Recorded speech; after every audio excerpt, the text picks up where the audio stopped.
Hello दोस्तों, स्वागत करता हूँ आपके अपने यूट्यूब चैनल नमस्ते पाठशाला पे। आज की इस क्लास में हम लोग पढ़ेंगे कक्षा 10 के लिए जो कल हमारा एग्जाम है गणित का।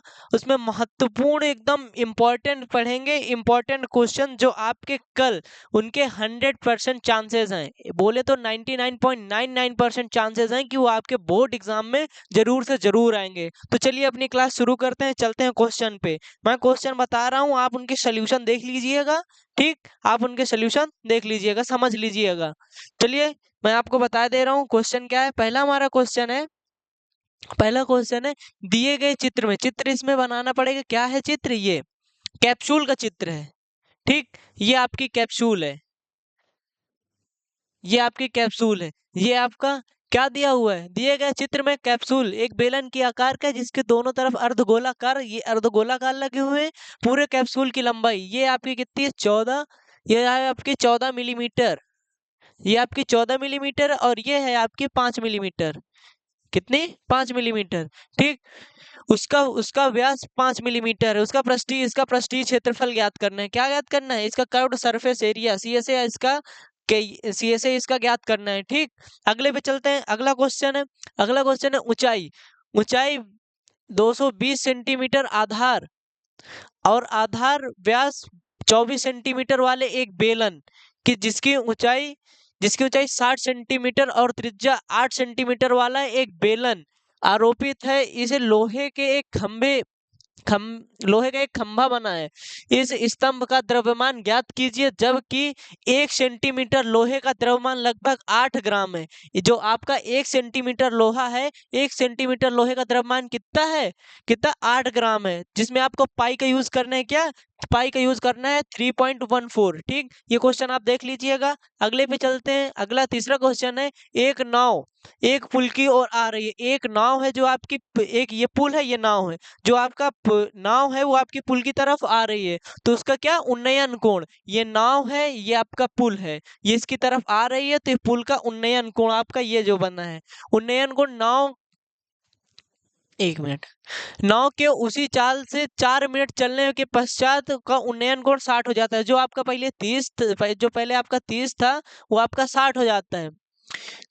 उन्नयन कोण 30 है, 30 गया है। नाव के उसी चाल से 4 मिनट चलने के पश्चात पुल का उन्नयन कोण 60 हो जाता है। तो ज्ञात कीजिए कि नाव को पुल तक पहुंचने में कितना समय लगेगा। नाव को पुल तक पहुंचने में लगा समय आपको ज्ञात करना है। ठीक, ये आपका इंपॉर्टेंट है। 100% जो मैं क्वेश्चन करवा रहा हूँ आपको, 99.99% श्योर हूँ कि ये आपके आएंगे। चांसेस एकदम बहुत परफेक्ट हैं। हो सकता है कि आपके यही क्वेश्चन यहीं से उठा के रख दिए जाए।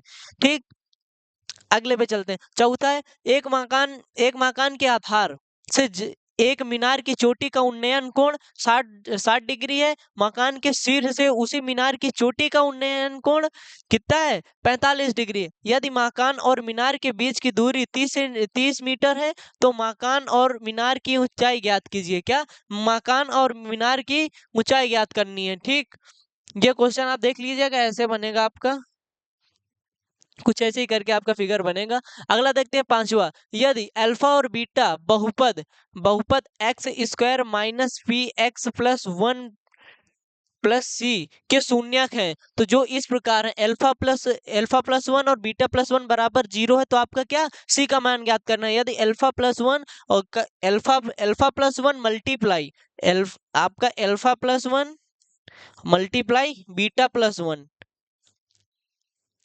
प्लस 1 बराबर 0, तो आपका क्या? आपका ये सी ज्ञात करना है। ठीक, अगले पे चलते हैं। अगला क्वेश्चन है यदि बिंदु आर x, y बिंदु ए एक बिंदु है आपका A5, 1 तथा बी बिंदु है -1, 5 समदूरस्थ है, यानी कि एक सेम डिस्टेंस पे है। आपका एक यहाँ पे पॉइंट है, जितना ये है उतना ये इधर है, से समदूरस्थ है। तो आपको एक्स और वाई का मान ज्ञात करना है। ठीक, आपको क्या सिद्ध करना है? 3x बराबर 2y आपको सिद्ध करना है, ये आपको प्रूफ करना है। अगले पे चलते हैं। अगला क्वेश्चन है संख्याओं की उस सूची में प्रथम 25 पदों का योगफल। संख्या की कोई सूची बनी हुई है, उसमें प्रथम 25 पद हैं। प्रथम 25 पदों का योगफल ज्ञात करना है, जब जिसका जो एनवा पद है, एनवा पद आपका कोई भी हो सकता है, जिसका एनवा पद क्या है? an बराबर 3 + 2n 2n से दिया जाता है, जिसका क्या है nवां पद इससे दिया जाता है आपके उसके 25 शुरुआती आपके कोई भी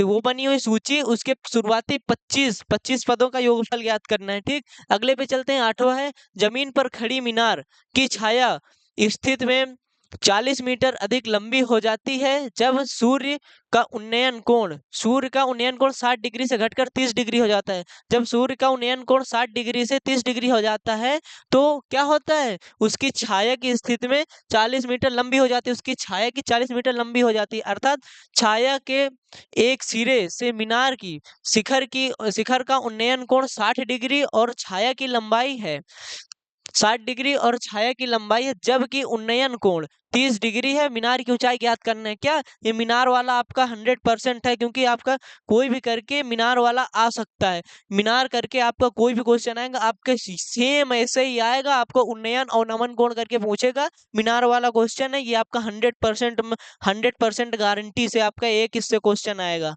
100% 99.99% इसका चांसेस है, हो सकता है शायद यही क्वेश्चन आ जाए। 9वें पे चलते हैं। समुद्र तल से 100 मीटर ऊंचे प्रकाश स्तंभ के शिखर पर देखने पर एक समुद्री जहाज 100 मीटर का एक आपका प्रकाश स्तंभ है, उसको देखने पर एक समुद्री जहाज जो सीधे उसकी तरफ आ रहा है, किसकी तरफ, खंबे की तरफ आ रहा है। उसका अवनमन कोण 30 डिग्री है। क्या अवनमन कोण 30 डिग्री है। 30 डिग्री बदलकर जब 40 डिग्री हो जाता है 45 डिग्री, तो देखे जाने पर समय के अंतराल जहाज द्वारा तय की गई दूरी हमको ये बतानी है। ठीक, ये आपको बतानी है, ये आपको बतानी है। आपका ऐसा ही क्वेश्चन बनेगा।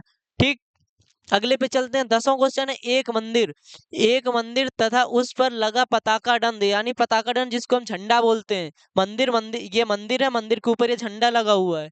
ठीक, भूमि पर स्थित किसी बिंदु पर क्रमशः कोई बिंदु है उस पर क्रमशः 30 डिग्री का 30 डिग्री का आंतरिक कोण आंतरित करता है, 30 डिग्री का कोण आंतरित करता है। मंदिर की ऊंचाई ये मंदिर की ऊंचाई आपकी कितनी है, 10 मीटर। क्या है, ये आपकी मंदिर की ऊंचाई कितनी है, 10 मीटर। तो पताका दंड की ऊंचाई, इसकी ऊंचाई आपको बतानी है। पताका दंड झंडा करके आपका बहुत क्वेश्चन आएंगे, पताका दंड करके झंडे वाले आपके क्वेश्चन बहुत आएंगे। ठीक, एक मिनट, आपके झंडे वाले क्वेश्चन बहुत आएंगे। अगले पे चलते हैं। अगला क्वेश्चन 11 नंबर, यदि एक मिनट, यदि एक दो अंकों की संख्या है, अपने अंकों के योग के 4 गुनी, अपने अंक कोई दो अंकों की एक संख्या है, वो अपने अंकों के योग की 4 गुनी तथा अपने अंकों के गुणनफल की 3 गुनी है। अपने अंकों के योग के 4 गुनी और उनका जब गुणा कराया जाता है तो उनके गुणनफल की कितनी, 3 गुनी है। तो संख्या ज्ञात करनी है। ठीक, ये भी इंपॉर्टेंट है आपका 100%।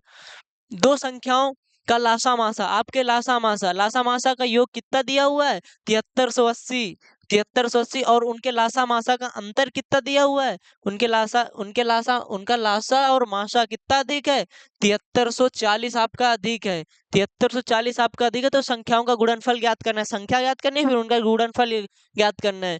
ये आपका क्या है, इसमें आपको क्या करना, संचयी बारंबारता से आपका एक क्वेश्चन बनता है। संचयी बारंबारता से ये आपका बहुत इंपॉर्टेंट है। 99.99% बोल रहा हूँ, 99.99%, क्योंकि इस क्लास में आपके वही करवा जाते हैं। इसमें आपके जितने क्वेश्चन है, आपके इसमें 12 क्वेश्चन है, 12 से 13 क्वेश्चन, जिसमें से आपके 6 से 7 क्वेश्चन यहीं से आने हैं। लॉन्ग में आपके यहाँ से 20 से 25 नंबर पक्के हैं। आपके 20 ही शॉर्ट में भी आ सकता है, लॉन्ग में भी आ सकता है। ठीक, संचयी बारंबारता से आपका एक आएगा, आप इसको देख लीजिएगा।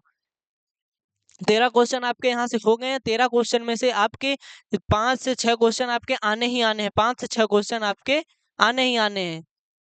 तो आज क्लास यहीं समाप्त की जाती है। जो बच्चे नए हैं चैनल को सब्सक्राइब करें, वीडियो को लाइक करें, और हाँ, आपको कोई भी प्रॉब्लम हो तो कमेंट में बताइएगा। ठीक, मिलते हैं अगली वीडियो में, तब तक के लिए धन्यवाद।